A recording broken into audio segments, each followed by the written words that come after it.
खालिद और शर्जील इमाम 4 वर्षों से जेल में बंद है, आज तक चार्जशीट पेश नहीं की गई। ऐसे कई उदाहरण हैं। हेट स्पीच के बारे में कहा था, hate and hostility. Hate speech आप इसके खिलाफ है, लेकिन असम के चीफ मिनिस्टर साहब ने अभी जो बयान दिया है उसके क्या आप समर्थक हैं? क्या उनके खिलाफ हेट स्पीच देने पर आप मुकदमा दायर करेंगे, उनसे इस्तीफा मांगेंगे? मैं आपसे निवेदन करना चाहता हूं, एक तरफ तो यह है, साथ में सोनम वांगचुक जैसा एक व्यक्ति जिसने लद्दाख के अंदर एक अपना विशिष्ट स्थान स्थापित किया है, उसको भी क्या कारण है उसको आज जेल में बंद किया हुआ है? उनकी क्या मांग थी?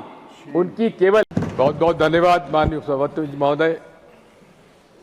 अभी मैं सुन रहा था मास्टर सदानंद जी को, जिन्होंने कि राष्ट्रीय स्वयंसेवक संघ के विषय को लेकर अपनी बात कही। आज से 3 दिन पहले ही महात्मा गांधी की हत्या की जयंती के उसमें पुण्यतिथि पर हम लोगों ने इस बात को समझा कि आखिर किस मानसिकता का वो व्यक्ति था जिसने उनकी हत्या की थी, जिसने पूरा जीवन बिता दिया प्रेम, सद्भाव, सत्य, अहिंसा और यूनिवर्सल ब्रदरहुड के लिए। उस व्यक्ति की हत्या करने वाले विचारधारा के बारे में उन्होंने बात जो कही है, हमें मेरी सहानुभूति उनके साथ है, मेरी सहानुभूति उनके साथ है, लेकिन प्रश्न इस बात का है, We'll see, we'll examine. अब बात leader of the house please, एक माननीय Digvijaya Singh ji leader of the house please, leader of the house. उपसभापति जी, अभी माननीय दिग्विजय सिंह जी बोल रहे थे, शुरू में ही उन्होंने जिस तरीके से बात को शुरू किया और उन्होंने जिस तरीके से राष्ट्रीय स्वयंसेवक संघ पर आक्षेप लगाया है, कोर्ट्स ने बार बार इस बात को कहा है कि राष्ट्रीय स्वयंसेवक संघ का गांधी जी की हत्या से कोई संबंध नहीं था। इसलिए इस तरह के वक्तव्य और देश को गुमराह करना आप जैसे सीनियर लीडर के लिए शोभा नहीं देता है। ऐसे विषय एक्सपंज किए जाए। माननीय सदस्यगण, मैं माननीय दिग्विजय सिंह को बुलाऊं उसके पहले आग्रह सभी सदस्यों से, माननीय चेयरमैन ने इस पर बहस शुरू करने के आरंभ में ही 2 रूल का हवाला दिया। रूल 238, जो आप बात कहेंगे उससे रेलिवेंट होगा, जो नहीं होगा वो रिकॉर्ड पे नहीं जाएगा। दूसरा कहा रूल 235, यानी हम कैसे हाउस में एक डेकोरम का पालन करें। और लास्टली मैं श्री वीवी गिरी का 67 में रूलिंग, जो ऑनरेबल हमारे वाइस प्रेसिडेंट और चेयरमैन थे, I quote, members who are not in a position to substantiate charges to be made should not make such statements. Allegations and counter allegations of this nature by the members detract from the dignity of the parliament. सबके लिए मैंने यह आग्रह किया, ruling है। माननीय Digvijaya Singh please. माननीय उपसभापति महोदय, चलिए मैं आरएसएस का नाम नहीं लेता हूं, लेकिन उस विचारधारा के बारे में जरूर कहूंगा जिस विचारधारा ने आज पूरे देश में नफरत फैला रखी है, जिस विचारधारा ने भाई भाई को लाया है। मुझे इस बात की प्रसन्नता है कि सदानंद मार्ट साहब ने इस बारे में स्वामी विवेकानंद जी को भी कोट किया कि गरीब की सेवा करना ही असली धर्म है। बात वही है माननीय सभापति महोदय। मुझे इस बात को कहने की आवश्यकता है कि आखिर ये 12 साल होने के बाद जो महामहिम राष्ट्रपति का अभिभाषण मोदी जी कार्यकाल में रहा है, इन्होंने 2014 में कहा सबका साथ सबका विकास, फिर उसे बढ़ा दिया सबका विश्वास 2019 में, और अब कहा जा रहा सबका प्रयास। मैं माननीय सदानंद जी से मार्ट साहब से पूछना चाहता हूं, ये सब में क्या अल्पसंख्यक शामिल हैं? क्या मुस्लिम शामिल हैं? क्या दलित शामिल हैं? क्या ईसाई शामिल हैं? क्या आदिवासी शामिल हैं? ये आप कह जरूर रहे हैं, लेकिन आपके कार्य, आपकी योजनाएं और आपकी नीतियां ये इस बात से सहमत नहीं है। मैं आपसे कहना चाहता हूं, जब आप सबके विश्वास की बात कर रहे हैं, उसके बाद आप कहते हैं सबका विकास होगा। मैं माननीय उपसभापति महोदय कुछ आंकड़े आपके सामने प्रस्तुत करूंगा कि न सबका साथ है न सबका विकास है। मैं आपसे अनुरोध करना चाहता हूं कि आखिर मोदी जी को सबका साथ मिला है क्या? क्या सबका विकास उन्होंने किया है क्या? आज इस देश में सबसे बड़ी समस्या है माननीय उपसभापति महोदय, सामाजिक सौहार्द और समरसता बिगड़ रही है और साथ में आर्थिक असमानता बढ़ रही है। ये दोनों जो हैं सबका साथ और सबका विकास के खिलाफ इंगित करती हैं। मैं आपसे अनुरोध करना चाहता हूं कि संविधान में सबको समान अधिकार मिले हुए हैं। क्या अल्पसंख्यक समुदाय को आप न्याय दिलवा पा रहे हैं? बिना किसी भेदभाव के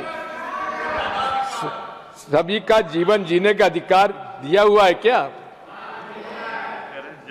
लेकिन क्या अल्पसंख्यक समुदाय को समान अवसर व न्याय मिल रहा है क्या? धर्म को देखकर लोगों के घरों को बुलडोजर से गिराया जा रहा है।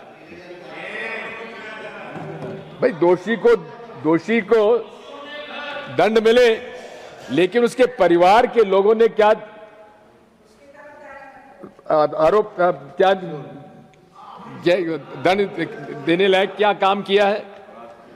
उमर खालिद और शर्जील इमाम 4 वर्षों से जेल में बंद है, आज तक चार्जशीट पेश नहीं की गई। ऐसे कई उदाहरण हैं। हेट स्पीच के बारे में कहा था, hate and hostility. Hate speech आप इसके खिलाफ है, लेकिन असम के चीफ मिनिस्टर साहब ने अभी जो बयान दिया है उसके क्या आप समर्थक हैं? क्या उनके खिलाफ हेट स्पीच देने पर आप मुकदमा दायर करेंगे, उनसे इस्तीफा मांगेंगे? मैं आपसे निवेदन करना चाहता हूं, एक तरफ तो यह है, साथ में सोनम वांगचुक जैसा एक व्यक्ति जिसने लद्दाख के अंदर एक अपना विशिष्ट स्थान स्थापित किया है, उसको भी क्या कारण है उसको आज जेल में बंद किया हुआ है? उनकी क्या मांग थी? उनकी केवल एक मांग थी कि वे मोदी जी ने जो चुनाव में 6वीं अनुसूची लागू करने का वादा किया था वो निभाएं। पदयात्रा की, प्रदर्शन और भूख हड़ताल पर बैठे, बिना किसी कारण के 100 दिन से वो गिरफ्तार है। क्या सबके साथ उन्होंने, आपके प्रधानमंत्री जी ने क्या इस प्रकरण में क्या न्याय किया है? अब आप सबका विकास के बारे में मैं इतना कहना चाहता हूं कि एक तरफ आर्थिक असमानता तो बढ़ी रही है और उसके अंदर आप देखेंगे कि आज की असमानता ब्रिटिश शासन के समय से भी बदतर हो चुकी है। वर्ल्ड इक्विलिटी लैब के अनुसार भारत में 10 व्यक्ति लगभग 58% राष्ट्रीय आय प्राप्त करते हैं, जबकि निचले 50% व्यक्तियों को केवल 15% मिल पाता है। शेष 10% के पास शीर्ष मतलब जो सबसे ऊंचे दर्जे के 10% के पास 65% संपत्ति है, जबकि निचले 50% के पास केवल 6.4% संपत्ति है। आर्थिक मामलों में जो शासन के आंकड़े दिए गए वो स्वयं अंतर्राष्ट्रीय मुद्रा कोष ने उन्हें उनकी विश्वसनीयता पर गंभीर प्रश्न चिन्ह लगाए हैं। मैं आपसे कहना चाहता हूं कि आज पिछले कुछ वर्षों से आयकर जो हमारे कॉरपोरेट टैक्स देते हैं उससे ज्यादा आम आदमी टैक्स भर रहा है। कारण यह है कि पूरे तरीके से आज ये सरकार गरीब विरोधी है और मजदूर विरोधी है, किसान विरोधी है। ऐसे कई आंकड़े मेरे पास हैं जिसके पास जितना मेरे पास समय नहीं है इसलिए सब नहीं बता पाऊंगा, लेकिन इतना मैं जरूर कहूंगा कि आज अनुसूचित जाति और जनजाति के लोग परेशान हैं। अगर आप देखेंगे जहां आप 80 करोड़ लोगों को आप अनाज फ्री अनाज दे रहे हैं, उसमें से अधिकांश अनुसूचित जाति और जनजाति के लोग हैं, जनजाति के लोग हैं। और उसके अंदर भी आप देखेंगे तो आज उनका जो 30 लाख शासकीय नौकरियां खाली हैं, उसमें से बैकलॉग उनका बनता कम से कम 23%। क्या उनका बैकलॉग भरा गया? उनके साथ जो अन्याय हो रहा है, इस मामले में मैं आपसे अनुरोध करना चाहता हूं, इसमें पूरी तरीके से शासन को पुनर्विचार करके उनके पद भरना चाहिए। साथ मैं आपसे अनुरोध करना चाहता हूं माननीय सभापति महोदय कि जहां संवैधानिक अधिकारों को कम किया जा रहा है, कर्तव्यों को अधिक महत्व देने का प्रयास किया जा रहा है। कर्तव्यों के प्रति हम सजग हैं, लेकिन इतना मैं आपसे अनुरोध करना चाहता हूं, जो राइट बेस्ड हमारा कॉन्स्टिट्यूशन है, उसमें राइट्स जो हमारे हैं, फंडामेंटल राइट्स हैं, उनको किसी तरह से हल्का नहीं किया जाना चाहिए। जहां तक हमारा स्टेट ऑफ इकोनॉमी है, इनकी कथनी और करनी में कितना अंतर है। काला धन वापस लाएंगे, 15 लाख रुपए देंगे, डिमोनेटाइजेशन में काला धन वापस नियंत्रण में हो जाएगा, नकली नोटों पर प्रचलन बंद होगा, आतंकवाद समाप्त होगा, कैशलेस ट्रांजैक्शन होगा। जबकि उल्टा हुआ है, पूरे तरीके से कैश ट्रांजैक्शन अधिक बढ़ा है। पूरी तरीके से आज अगर हम देखेंगे, आज जो सरकार अर्थव्यवस्था बढ़ने का दावा करती है, तो रोजगार कहां है? मैन्युफैक्चरिंग सेक्टर में मजदूरों की संख्या 2011-12 में 12.6% थी, जो अब घटकर 11.4% हो गई है। सर्विस सेक्टर में भी रोजगार 31% से घटकर 29% हो गया। अधिकांश रोजगार जो है आउटसोर्सिंग से दिया जा रहा है, जिसमें नौकरी की गारंटी नहीं है, आरक्षण भी नहीं है। प्रधानमंत्री इंटर्नशिप PMIS में मैं अनुरोध करना चाहता हूं कि किस प्रकार से ये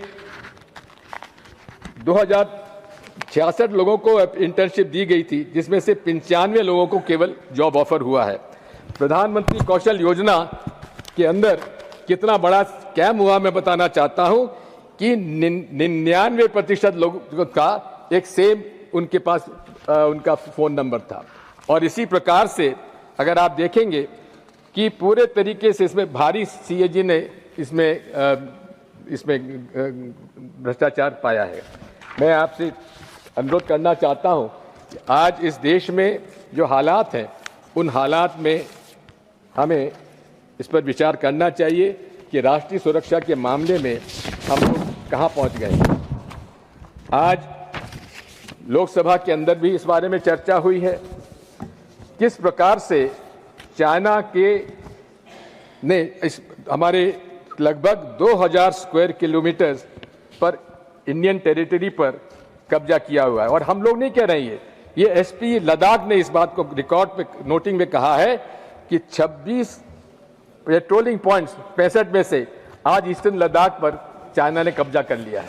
अगर इस बात का उल्लेख माननीय राहुल गांधी जी ने लीडर ऑफ ऑपोजिशन ने वहां किया है, तो इसका उत्तर माननीय प्रधानमंत्री जी को इसमें देना आवश्यक है। जनरल मेजर मनोज मुकुंद नरवाने ने जो कुछ भी इस बात को कहा है, उसके बारे में उनको उत्तर यहाँ पे देना चाहिए। मैं ये भी आपसे अनुरोध करना चाहता हूं, माननीय सभापति महोदय, माननीय Digvijaya Singh ji, please will seat, please. Sir, मैं आपसे इतना अनुरोध करना चाहता हूं कि पूरे आज देश में हमारे इस देश के लोकतंत्र पर आज खतरा है, और उसका कारण यह है कि जो सौहार्दपूर्ण वातावरण इस देश में आजादी के बाद, पार्टीशन के बाद कायम किया गया था, वो धीरे धीरे समाप्त किया जा रहा है। कट्टरपंथी ताकतें धार्मिक उन्माद फैलाकर एक तरफ हिंदुओं को, दूसरी तरफ मुसलमानों को भड़का रही हैं। और ये अपने आप में जो एक सामाजिक सौहार्दपूर्ण वातावरण इस देश में बना हुआ था, उसमें काफी हम लोगों को आज संकट नजर आ रहा है। मैं इस बात को ये भी कहना चाहता हूं, एक तरफ सामाजिक सौहार्दपूर्ण वातावरण में भेदभाव और आर्थिक असमानता, ये दो विषय ऐसे हैं जिन पर कि विशेष तौर पर केंद्र सरकार को ध्यान देना चाहिए, क्योंकि ये अगर एक हद से ज्यादा निकल गया तो हमारे लिए एक लोकतंत्र भी खतरे में पड़ सकता है। मैं आज इस अवसर पर यह भी आपसे कहना चाहता हूं कि जहां एक तरफ कॉरपोरेट्स के साथ एक टैक्स एग्जेम्पशंस हो रहे हैं, उसी तरह से गरीबों के साथ, मजदूरों के साथ आज हालत यह है कि आज उनके ग्रामीण क्षेत्र में कृषि मजदूरों की मजदूरी पिछले 10 साल में बढ़ नहीं पाई है। नरेगा के अंदर एक रास्ता था जिसके माध्यम से उन्हें मजदूरी मिल जाती थी, उसे भी जो कानून में परिवर्तन कर दिया गया, उसको अलग कर दिया गया। आज हालात ये हैं कि आप देखेंगे कि पूरे तरीके से आज देश में एक अव्यवस्था की स्थिति चली हुई है। कृषि के सेक्टर में भी अब आप देखेंगे कि वादा किया था दुगनी आय हो जाएगी, नहीं हुई। किसानों का उपज का भाव नहीं बढ़ा। जैविक खेती पर महत्व देने की कोई का उल्लेख नहीं किया। जैविक खेती के अंदर एपिडा में भारी भ्रष्टाचार है, उसके बारे में स्वयं माननीय मंत्री ने इसको स्वीकार किया है, उसके बाद भी अभी तक कोई कार्रवाई नहीं हुई है। किसानों के साथ वादा किया गया था एमएसपी की गारंटी का, वो प्रावधान भी अभी तक नहीं किया गया। कौन सा वादा है माननीय नरेंद्र मोदी जी ने जितने वादे किए थे, कौन सा वादा उन्होंने पूरा किया है, उसका उल्लेख माननीय सदन के नेताजी को और प्रधानमंत्री जी को करना चाहिए। इसी तरह से अगर आप देखेंगे तो शिक्षा का अंदर भी लगभग 1 लाख शासकीय स्कूल बंद किए जा चुके हैं और उसी के साथ साथ लगभग 1 लाख से अधिक जो स्कूल बंद किए गए हैं, वहां देखेंगे आप कि अधिकांश शिक्षकों के पद खाली हैं, ना उनकी ट्रेनिंग दे पा रही है, ना उसको हम आगे ले जा पा रहे हैं। मैं अंत में इस बात को कहना चाहता हूं कि आज इस देश में जो पूरे तरीके से आज संकट हमारे सामने है, एक संवैधानिक संकट में इसे नजर से देखता हूं, क्योंकि एक तरफ सामाजिक सौहार्दपूर्ण वातावरण बिगड़ रहा है और उसी प्रकार आर्थिक असमानता भी इस हद तक बढ़ती जा रही है, जिस पर हमें नियंत्रण करना पड़ेगा और इस असमानता को दूर करने के लिए जितना हम लोग कर सकें उतना करना चाहिए। बहुत बहुत धन्यवाद।